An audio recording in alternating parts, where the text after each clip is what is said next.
চলমান বিশ্বকাপে নিজেদের সর্বশেষ ম্যাচে নেদারল্যান্ডসকে ২৫ রানে হারিয়েছে বাংলাদেশ, যেখানে বড় অবদান ছিল বোলারদের। বিশেষ করে রিশাদ হোসেন ও মুস্তাফিজুর রহমান দুর্দান্ত বোলিং করেছেন।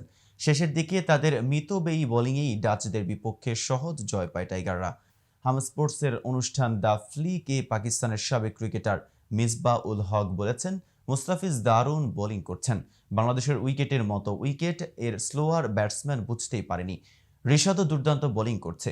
সামনের ম্যাচ জিতে এরা যদি সুপার 8-এ যায়, ওয়েস্ট ইন্ডিজে তারা খুব কার্যকর হতে পারে। কন্ডিশনও তাদের জন্য মানানসই হবে।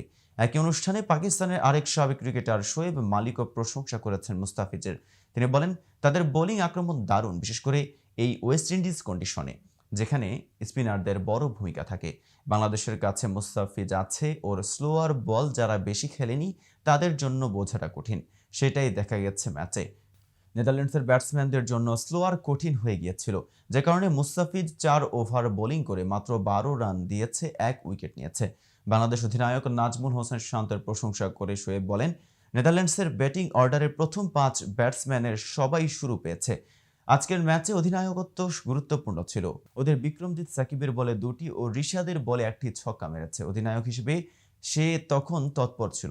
সঙ্গে সঙ্গে সে মাহমুদুল্লাহকে বোলিংয়ে নিয়ে আসে, কারণ বাঁহাতি ব্যাটসম্যানদের বিপক্ষে ডানহাতি স্পিনাররা গুরুত্বপূর্ণ হয়ে ওঠে।